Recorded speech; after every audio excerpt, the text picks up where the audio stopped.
Hi everybody and welcome. Today I have both 700 headphones and I'm going to show you how can you easily pair them with your Android device. At first we have to scroll down to a control panel, then we have to hold our finger on Bluetooth. Now we have to click pair new device. Now we have to turn on our headphones using this button over here. Now our headphones are turned on. Now we have to hold our finger on this Bluetooth button. Now we are ready to connect. As you can see, LA, BOSE NC700HB, we have to click on it. And wait a moment.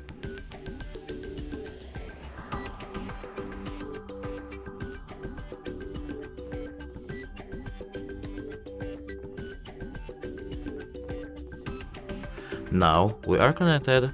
That's it. Hope it helps you. Goodbye.